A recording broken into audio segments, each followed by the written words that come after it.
to look at the limitations and make decisions based on these approaches. So the first approach that we learned yesterday was integrated approach. Under that was systems approach. In systems approach, sir gave us a nice example of EMU itself. Its residential site is its large system, I would say. And few years back, it was very much crowded, and due to which its many systems interacted with each other, and that caused a problem. Another aspect, it's linked with environment, and its influence from it gets influence from the environment. The other approach was contingency approach. Under contingency approach, sir explained us that it meant don't try to search for universal answer always to understand, but look for but but understand the conditions first and then try to search for the answers. And in last view, we looked at contemporary approach or neo-human relations approach. In this approach, the main motive is to look at soft factors over the harder factors. Sir gave us two examples of former VCs of AMU. One was when Sir joined the AMU. The VC was quite strict, and therefore he wasn't liked by the students also. But his strictness can be termed as a soft approach, and due to which he saved the university from destruction. And same example goes with the former Vice Chancellor Zakir Hussain Saab. He was asked by Pandit Nehru and other politicians of that time to save the university, and he also established Jamia at that time. So this was all from yesterday's class. Thank you.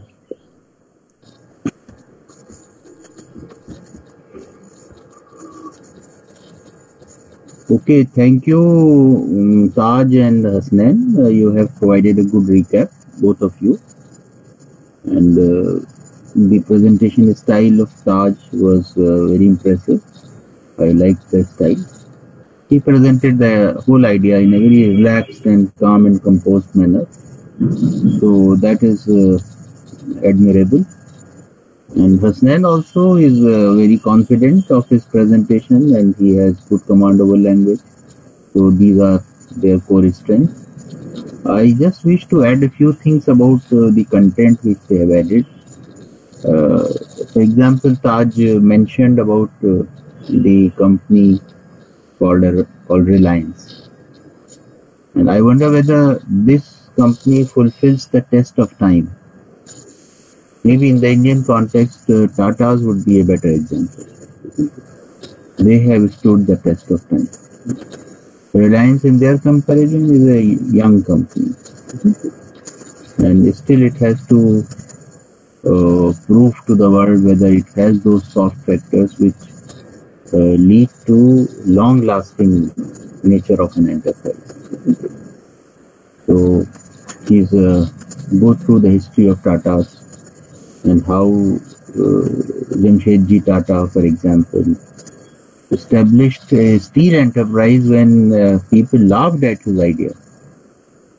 In fact, when he went to collect funds in UK for his proposed enterprise, one of the investors got up and ridiculed him and said, I will eat every pound of steel that you make. What are you thinking? You can make a steel. I mean, that is how they made fun of him. And the same fellow, because of his grit and determination and his commitment to nation building, he was able to create Tata Steel Company for this country. So maybe such examples would be better examples for highlighting the points of long-lasting nature. Now, Hasnain, you made a point about the former vice chancellors that I talked about.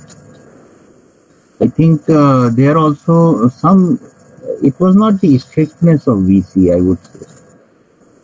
The soft factor there was the commitment of the VC. The commitment of the VC to the institution, despite the personal cost and challenges. All through his tenure of 5 years, he faced struggles, one struggle after struggle. He could have had a gala time. He could have relaxed and said, yes, this is not my institution. This is government's institution. But he, took up that challenge as if AMU is his own. And if AMU loses, he will have a personal loss. So it is this kind of commitment which, distinguishes such persons. And this kind of commitment to AMU runs deep, and that is where we talked about Alumni Connect also. So maybe some correction is required on that account. And Hasnain, you speak in a very relaxed way, but perhaps you need to maintain a uniform distance with the camera. If you keep moving back and forth, then it is a bit distracting to those who are viewing you. So please take care of that also. Regarding, I think some addition may be made over here regarding the point that I made about Jamia Millia Islamia. Jamia Millia Islamia was carved out of AMU in 1920. And that is when Zakir Hussain, he was a young lecturer, I think only an assistant professor. He at that point decided that they will side with the national leaders, especially they were under the influence of Gandhiji, and they were very inspired by the idea of non-cooperation. So they thought that we should not run an institution with the support of an oppressive government. So AMU was receiving support of the Britishers, the government of the day, let us put it like this. The government of the day was supporting AMU, and these people who were inspired by the ideals of nationalism, and they said, no, we will prefer to run the institution through community support and not through government grants. And on this ideological issue, they branched out. And in fact, the resolution of creation of Jamia Millia Islamia was passed in the Jama Masjid of AMU. So it was just a different worldview and approach to things. And they said, we can run our own government. We can run our own institution without government support. And that is how Jamia Millia Islamia came into being. And both of them are, institutions of national pride, and we all feel proud of them. But the point that I was making is that a person who was banished from AMU because of his challenging the authorities of the day, and he spent 25 years in building Jamia Millia Islamia. I'm referring to Dr. Zakir Hussain. The same fellow who was banished, who was, sent out, you are not for AMU. The same fellow comes back when India gets independence to save AMU. And this is the commitment which I wanted to highlight. So there are people who feel for AMU despite the injustices done to them at that point of time by the powers of by those who are at the power, or those who are holding power, those who are at the helm of affairs. So this was the point that I wanted to make. So I think, am I able to communicate the point which we should note about AMU's history and its unique contribution to country, and how it has created self-inspired individuals who are committed to Sir Sayyid's mission of Talim and Tarbiyat.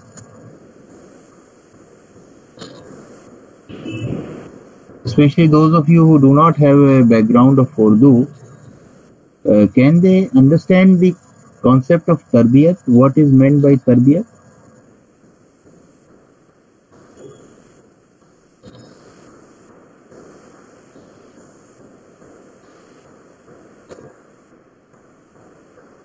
What is tarbiyat? Oh, sir. Talim, Teaching. many of you may know. Talim is education. Sir, upbringing of someone is called tarbiyat. Upbringing. Yes, upbringing is one. Yes. Could there be some Hindi equivalent of this term? Parvarish. परवरिश, yes. परवरिश भी थोड़ा, परवरिश में biological part ज्यादा लगता है ना कोई. सर संस्कार. संस्कार, हाँ, I think that's a wonderful word. Providing the right kind of sanskar, that is tarbiyat. Grooming in a holistic sense, that is tarbiyat. So now this brings us to this issue of second unit that we will be covering, planning. And every planning starts with a vision. And I will give you two examples to again reflect on this question first. When we set out to establish an institution like AMU, what kind of planning is required?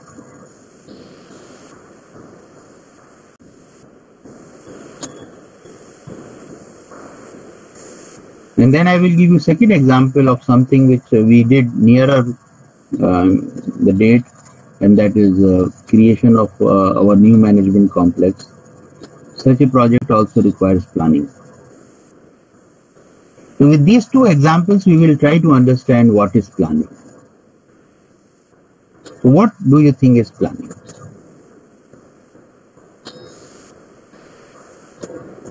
Can we have a few responses either on chat box, or maybe you want to unmute yourself and... So planning is basically deciding in advance what to do, when to do, and how to do.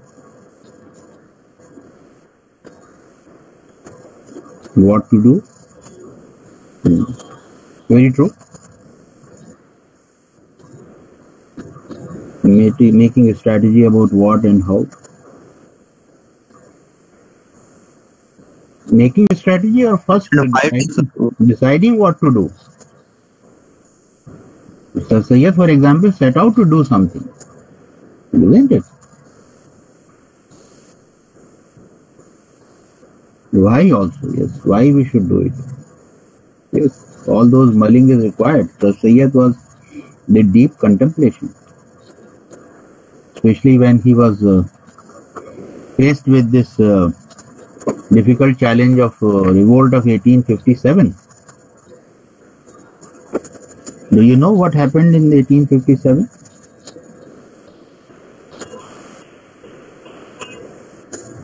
What was the situation? Any idea about Sir Sayyid and what he was up to when this revolt of 1857 happened? Creating objectives, Kamran says.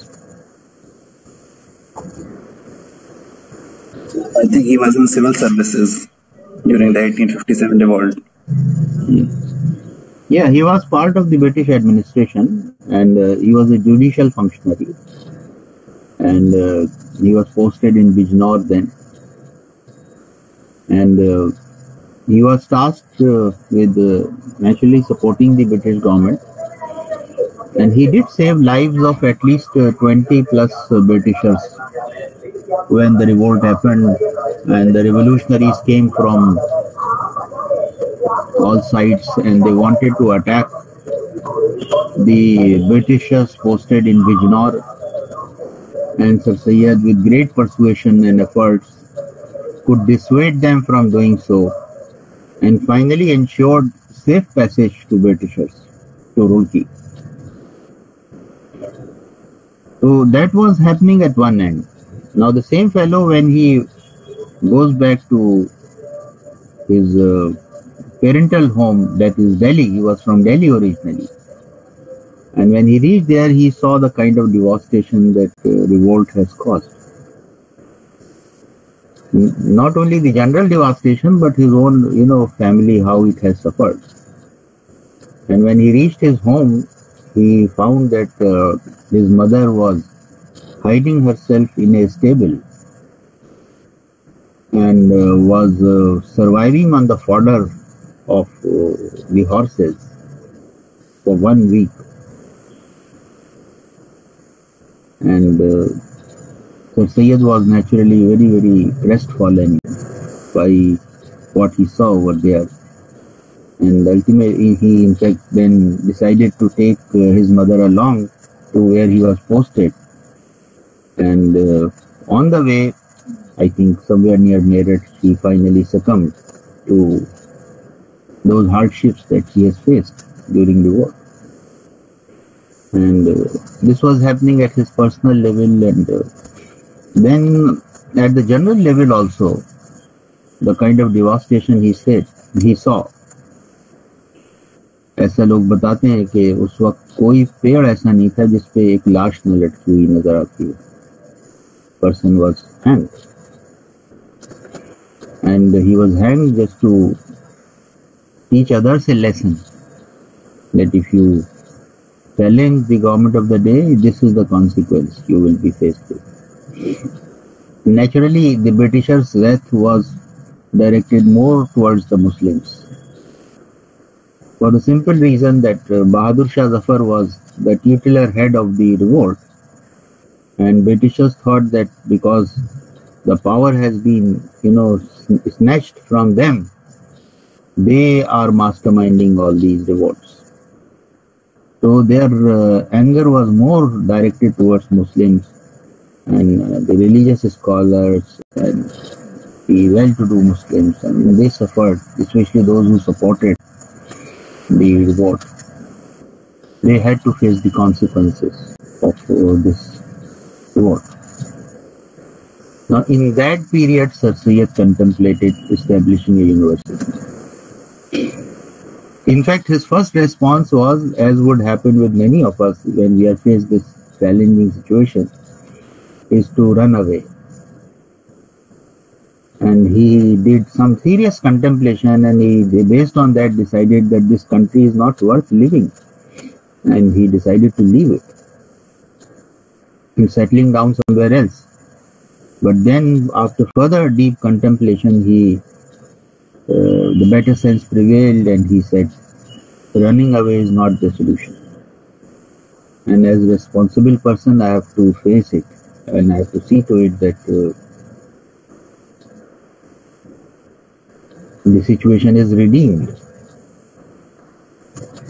for Muslims in particular and Indians in general. And that is how the seeds of the institution were sown. Now, Sir Syed's profile was such that he could have taken many routes. For example, Sir Syed could have gone through the political route, as many other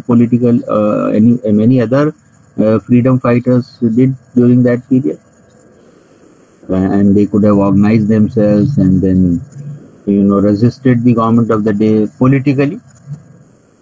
But Sir Syed was not of that opinion, and finally he zeroed in on education. He said, I will focus on education. And he realized that education is the sole cause of the problem that Indians are faced with, especially Muslims, because Muslims have rejected everything Britishers, including their education. And they are relying on their traditional education system, which in the contemporary times is no longer sufficient to face the challenges of the world which is emerging. And that is when Sir Syed decided that he will go and visit the best universities of Oxford and Cambridge and see what they are doing. Because he wanted to understand why Britishers are dominating world over. So कहते थे कि सूरज ग़ुरूब नहीं होता British empire पे. Such was the power of the Britishers. So he realized that actually it is the roots of that power lie in the education, the institutions that they have created. So he went there and he studied those institutions. So I hope in the context of this, now we are ready for understanding what is planning, how goals are set, because as you have very rightly noted, that planning involves two things: goal setting, second, deciding on a plan of action. जिसको आप कह रहे हैं why and how. तो why के साथ what भी add कर लिए कि हमें क्या करना है, और नेचुरली उससे पहले डीप कंटेम्पलेशन ये होगा कि why we have to do it. तो सर सैयद ने ये सब सवाल पूछे होंगे अपने आप से कि मुझे क्या करना चाहिए और क्यों करना चाहिए. क्यों करना चाहिए? Because this is the only solution to come out of this grave situation. Otherwise the country would be doomed further. अब आता है गोल सेटिंग का फेज कि क्या करना है. तो ही डिसाइडेड कि we will work for the education.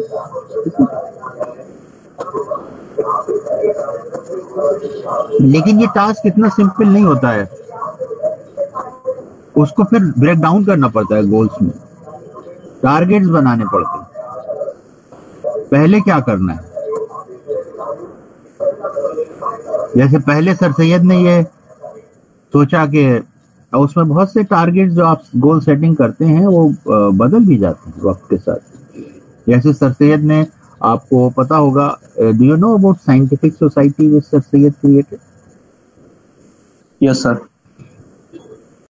और उसकी बिल्डिंग आज भी एग्जिस्ट करती है. जब कभी आप लोग अलीगढ़ में दवाखाना का विजिट हो, जो पुराना दवाखाना है हमारा, एक अब तो नई बिल्डिंग नई भी बन गई है, लेकिन तस्वीर महल पे जो पुराना दवाखाना है उसमें एक पुरानी इमारत है. वो पहला फिजिकल बिल्डिंग थी जो सर सैयद ने इस कॉज के लिए डेडिकेट की थी. साइंटिफिक सोसाइटी उसका नाम दिया था, और उसका काम था कि आप ट्रांसलेशन कीजिए. क्योंकि सर सैयद का ओरिजिनल आइडिया एजुकेशन का ये था कि the education is best given in the mother टंग, क्योंकि उससे आदमी की थिंकिंग एबिलिटी डेवलप होती है. और इस पे बहुत से एजुकेशनिस्ट का भी मत है जिनको उन्होंने पढ़ा होगा कि mother tongue is the best route to offer education. क्योंकि पहले ही बच्चे को अगर आप एजुकेशन लैंग्वेज का चैलेंज दे देते हैं तो वो बहुत अच्छा नहीं ग्रो कर पाता.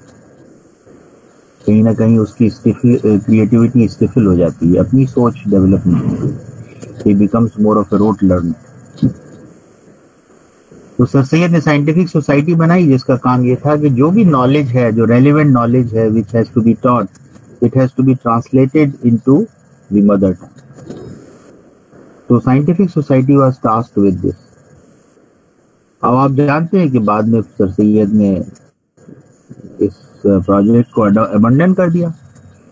उन्हें लगा कि ये आइडियल सिचुएशन है लेकिन प्रैग्मेटिक नहीं है. For pragmatic reasons, he dropped that idea, because there was always a gap between the production of knowledge and then translating it into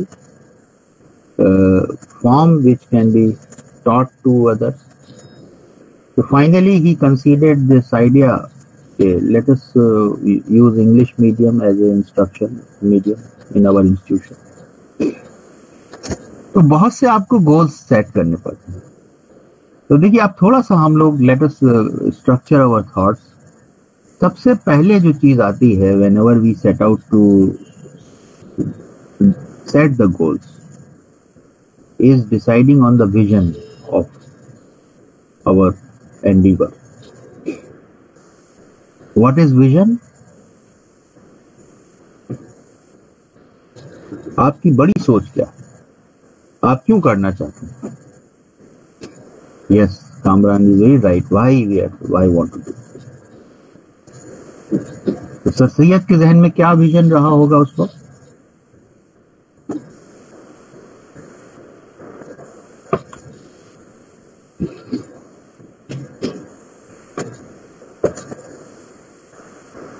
What is the vision?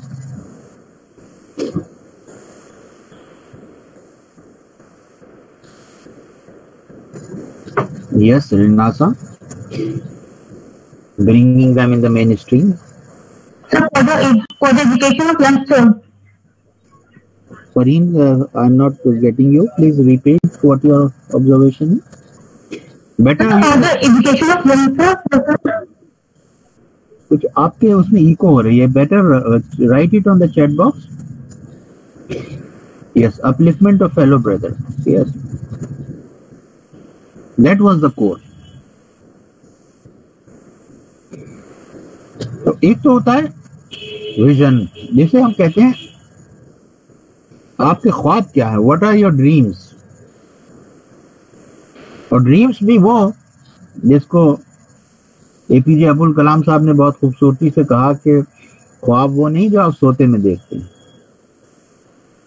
बल्कि वो ख्वाब जो आपको सोने नहीं देते, for which you spend sleepless nights. और मैं आपको सिर्फ एक मिसाल इसमें दूंगा कि कैसे विजन क्रिस्टलाइज होता है और कैसे फिर आदमी को वो परेशान करता है. सर सैयद ने जब एजुकेशनल मिशन की शुरुआत की तो उन्होंने एक पब्लिकेशन शुरू किया जो आज भी जारी है, जिसको हम तहजीबुल अखलाक के नाम से जानते हैं.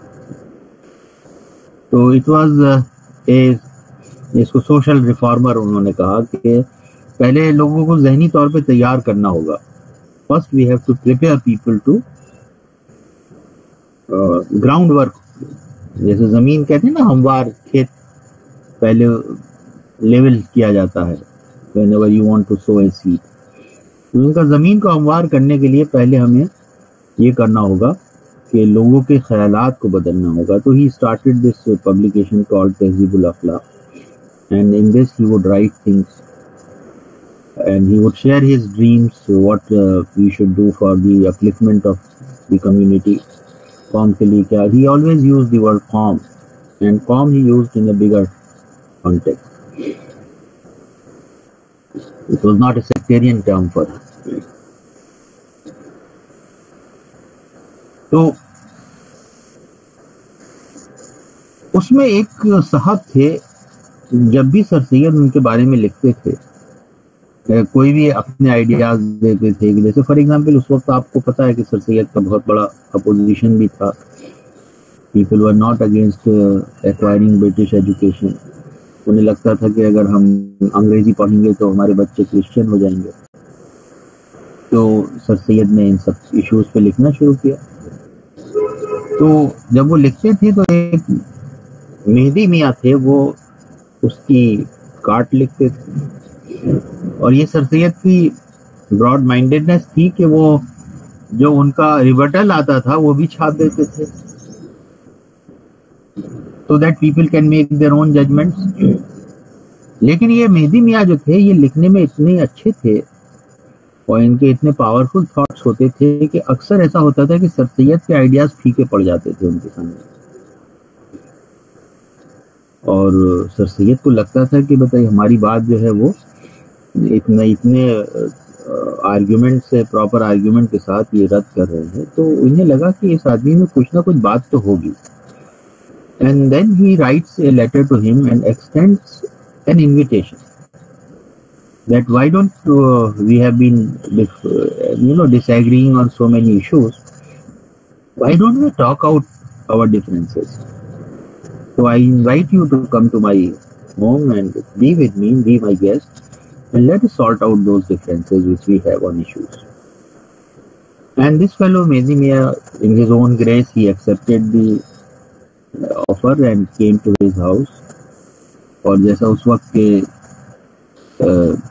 जो इलीट ग्रुप था उनके घरों का वो होता था कि एक मर्दाना हिस्सा होता था, एक जनाना हिस्सा होता था.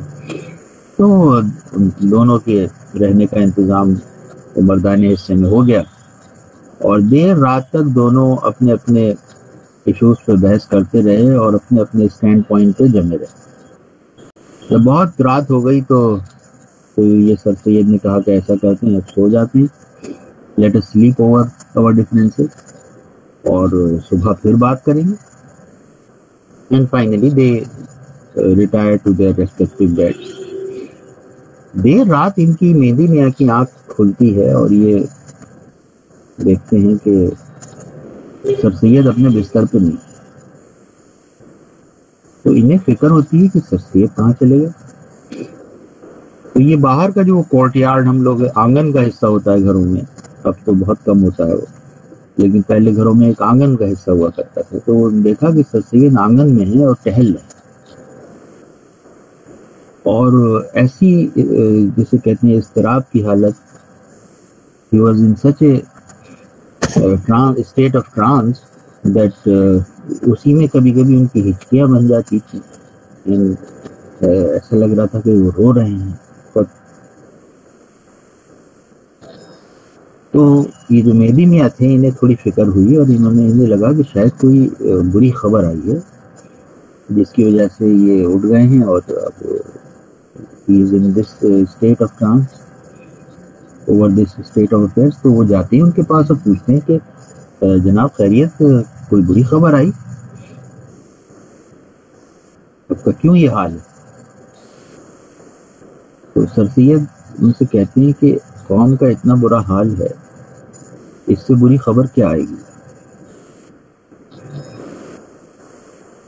तो मैं जितना सोचता हूँ उतनी मुझे रोना आता है।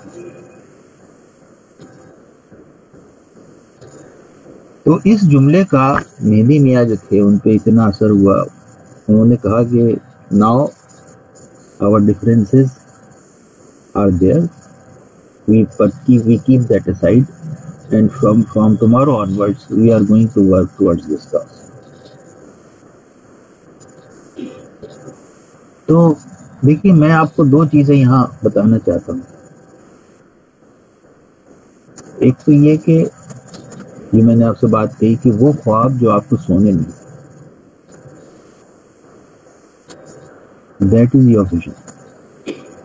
So vision gets crystallized when we set out to do something monumental, when we are so dissatisfied with the state of affairs, but rather than passively sitting on it, weeping for it, lamenting on the state of affairs, we decide and resolve that we will change the situation। As they say, the best way to predict the future is to carve it। तो sir Syed ने वो ख्वाब अपने लिए सजोया जिसने मगर उनकी रातों की नींद हराम कर। So the vision is the desired state that you have in mind। You are dissatisfied with the present and you have an ideal state। An Urdu couplet by Irfan Siddiqui puts it very beautifully कि दो जगह रहते हैं हम, एक तो वो शहर मलाल, शहर मलाल is something on which you repent, मलाल इज अफसोस करना। दो जगह रहते हैं हम, एक तो वो शहर मलाल, दूसरा वो है जो ख्वाबों में सजाए हुए हैं। तो that is our vision, that is our world view. What is the desired state which we want to realise. फिर उस सोच के साथ फिर जब हम अपने लिए एक मिशन सेट करते हैं, तो विजन के बाद आता है mission. Mission is the specific contribution that you want to make to the society. तो सर सैयद ने अपने मिशन को बहुत ही, उसको भी अच्छे से आर्टिकुलेट किया। उसको कहा उन्होंने तालीम और तरबियत, these two terms. I will ensure तालीम एंड तरबियत ऑफ माई कौम। और फिर जाहिर है कि इससे नीचे और चीज़ें आती हैं। फिर हम अपने ऑब्जेक्टिव सेट करते हैं कि हमें क्या करना है। फिर हम उसके बाद अपने टारगेट सेट करते हैं। जब उसी को हम ब्रेक डाउन करते हैं टाइम फ्रेम में, जैसे अभी आपने कहा कि व्हाट होता है इसमें एक क्वेश्चन, एक वाई हाउ होता है और एक व्हेन होता है। तो जैसे सर सैयद ने तय किया कि भाई क्योंकि he is a government functionary, तो बहुत किसी ऐसी चीज में वो अभी इन्वॉल्व नहीं हो सकते। तो उन्होंने ऐसे काम तो शुरू कर दिए कि जहाँ गए वहाँ उन्होंने एक स्कूल कायम कर दिया, मुरादाबाद गए तो वहाँ एक स्कूल कायम कर दिया, गाजीपुर में कर दिया। अलीगढ़ में साइंटिफिक सोसाइटी बना दी। तो he was just testing the ground, लेकिन फाइनली जो उनका एजुकेशनल मिशन था, उन्होंने ये तय किया कि रिटायरमेंट के बाद इसको करें। And that is when he engaged himself full fledged after his retirement.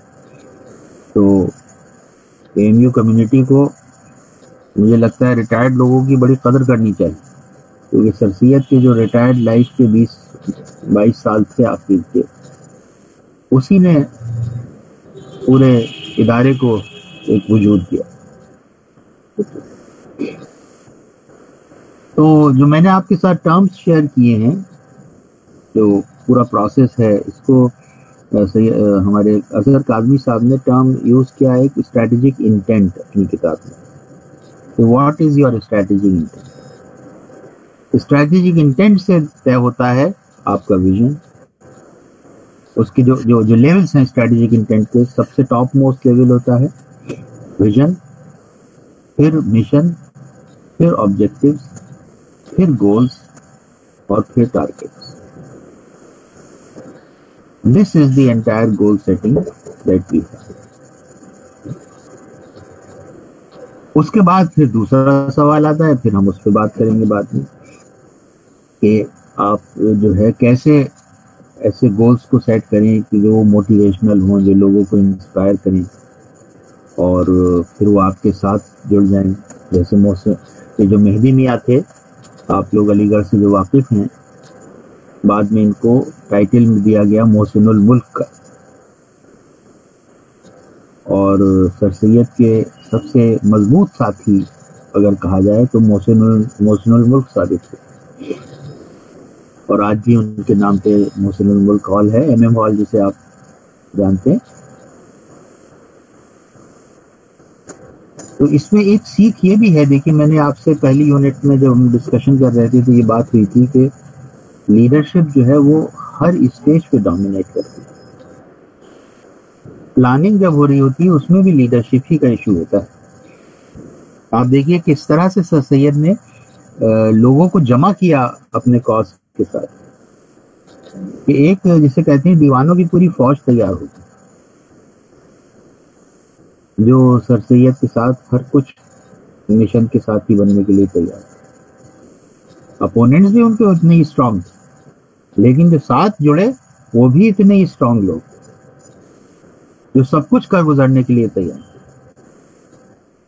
तो ऐसे लोगों की टीम खड़ी कर देना। और देखिए जो हम बात कर रहे थे, आपने अभी ताज ने मिसाल दी अंबानी की, कि धीरू भाई अंबानी एक कैरेक्टर थे जो पेट्रोल पंप में पंप ऑपरेटर का काम से उन्होंने काम शुरू किया और एक बड़ी एंटरप्राइज बना दी। तो ठीक है, वो बहुत उनका अचीवमेंट, पर्सनल अगर अचीवमेंट देखा जाए तो बहुत बड़ा अचीवमेंट है, लेकिन क्या वो अपनी लीगेसी को उसी तरह ट्रांसफर कर पाए अपने बच्चों में? और रिलायंस इंडस्ट्रीज में जिस तरह के आपस में इख्तिलाफात हुए, फिर दोनों भाइयों के दरमियान बंटवारा हुआ, और फिर एक भाई जो है वो उसकी जो रूट उसने इख्तियार किया कि नेशन बिल्डिंग के नाम पे जिस तरह से गवर्नमेंट को इन्फ्लुएंस करने का इन्होंने पूरा एक कल्चर डाला। Yes, all the businesses have been befriending the government, but उसकी भी तो एक लिमिट होनी चाहिए। Reliance has a history of manipulating government on various accounts.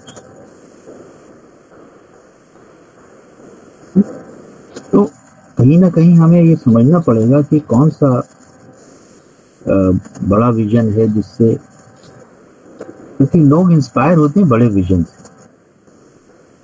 मोहसिनुल मुल्क जो थे, सर सैयद के गुजर जाने के बाद, जब सर सैयद जब गुजर गए 1898 में, तो उस वक्त तो इदारा सिर्फ एक कॉलेज ही था, और उसके 22 साल बाद यूनिवर्सिटी बना।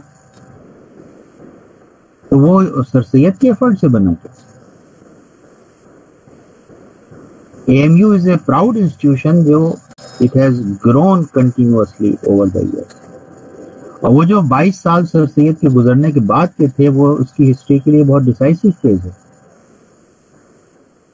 वरना आमतौर से विटनेस ये किया जाता है कि फाउंडर जो होता है वो उसके पीरियड में ऑर्गेनाइजेशन अपने जेनिथ पे पहुंच जाती है, उसके बाद गिरावट शुरू हो जाती है। But that has not happened with AMU. AMU has continued to grow as an institution. और वो तब होता है जब आपका विजन इतना पावरफुल हो। So thank you very much. We'll call it a day.